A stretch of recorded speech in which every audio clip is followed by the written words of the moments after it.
Corporate office కాదు కదా, press వారు ఉన్నారు ఇక్కడ. కాదు ఎస్ఐ గారు, ఇది కార్పొరేట్ ఆఫీస్ కాదు కదా. మీ ఇష్టం వెళ్ళిపోతాం సార్, మీ ఇష్టం వెళ్ళిపోతాం. రిస్ట్రిక్షన్స్ ఏంటి? స్టార్ట్ అయింది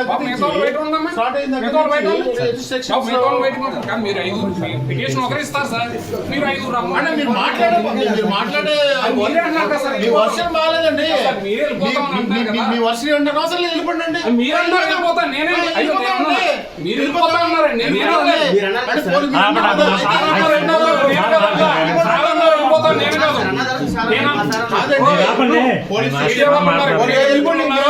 ఆయన వెళ్ళిపోతున్నారు, వెళ్ళిపోమన్నా నేను అనలేదు. 5 రండి ఇంపార్టెంట్ వాళ్ళు అని చెప్పా, ఆయన వెళ్ళిపోతాను సరిగ్గా నేను అనలేదు, మేము అనలేదు.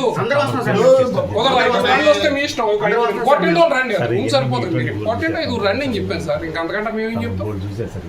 అది బోల్ చూడటం కదండి, ఆయన మాట్లాడే మా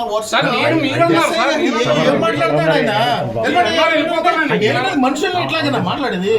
ఆయన కూడా ఇట్లా మేము కూడా మాట్లాడతాం. మేము కూడా ప్రజాప్రతినిధులే, మేము కూడా ప్రజాప్రతినిధులే.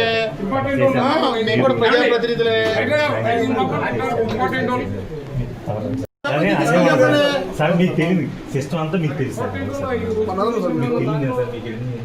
వదిలేండి, ఆయన నచ్చట్లేదు. ఆయనకి నచ్చినప్పుడు ఆయన నచ్చిన వాళ్ళేమో అక్కడ ఓ పని చేయండి. తెలుగుదేశం పార్టీ వాళ్ళనే ఇక్కడి నుంచి ఎలా చేస్తాం, తెలుగుదేశం పార్టీ వాళ్ళకి లోన్కి ఎలా చేస్తాం బోర్డు పెట్టుకోండి. బోర్డు పెట్టుకోండి, వెళ్దారండి, సీఏ గారి దగ్గరికి వెళ్దారండి. రండి ఇప్పుడు బోర్డు పెట్టుకోమని చెప్పండి. మేము వెళ్ళిపోతాం. వెళ్ళిపోండి అండి.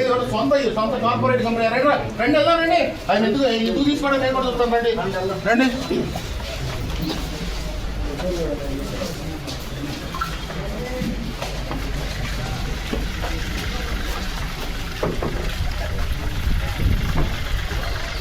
చేస్తాం. ఒకవేళ కనుక ఇతని మీద ఆ కేసులు లేకుండా ఉంటే మాత్రం వెరిఫై చేసి మీకు చెప్తాను. బైండ్ ఓవర్ అయితే చేస్తాం, ఎందుకంటే హత్య కేసుల్లో కానీ ఎవరు కేసులు బైండ్ ఓవర్ చేస్తాం. అన్ని కొంచెం ఫర్దర్గా అంటే స్థానిక సంస్థల ఎలక్షన్ వస్తున్నాయి కాబట్టి కొంచెం ల్యాండ్ ఆర్డర్ కంట్రోల్. ఇందులో ఎవరిని వదలం సార్, ఆళ్ళు వీళ్ళు చట్టం ప్రకారం ఏది ఉన్నా సరే చేయడం ఏదైనా చేస్తాం. ఒక మాట అలా కూడా చేయండి సార్, అట్లాగే చేస్తాం సార్. ఇప్పుడు వెంటర్ ప్రగల్ లాంటి ఊళ్ళో హౌస్ గ్యాంబ్లింగ్ జరుగుతుంది సార్.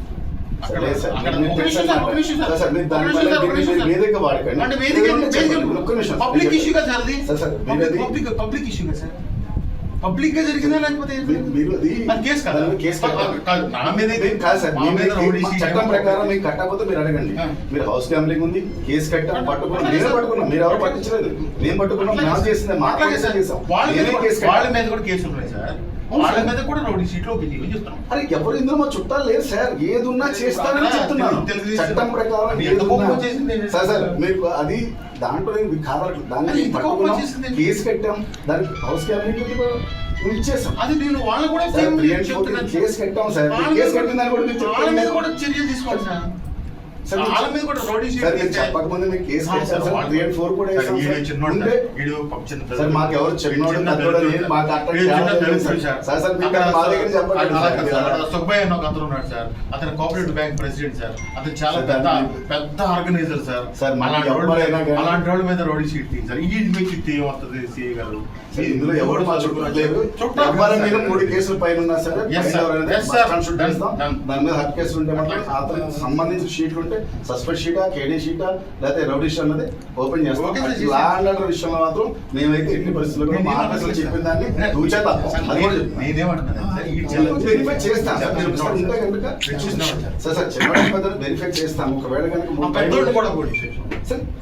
మీరు మళ్ళా పడ్డా అదేంటి నేనేం చెప్పాను, నేను చెప్తాను కదా సార్. నాకెందుకు కోపం సార్ ఉండదు. ఇదే మా సార్ నవ్వాలంటారు, మాట్లాడాలంటారు. నేనేమి అన్ని కోపం వచ్చిందంటే నాకైతే కోపం లేదు సార్. ఎవరు సుబ్బయ్య అనే అతను బాగా ఆర్గనైజ్ చేస్తాడు సార్. ఎందుకంటే అతను బాగా చేస్తాడు. అట్లా ఎక్కడ రోజు ఎక్కడైనా ఆడాల్సిందే. సార్ చాలా మీడియా వాళ్ళు అందరూ ఉన్నారు. మన దగ్గర కనుక ఎక్కడైనా మన మండలాల్లో 3 మండలాల్లో ఎక్కడ మన నియోజకవర్గంలో ప్యాకెట్ జరిగితే మాత్రం చెప్పండి.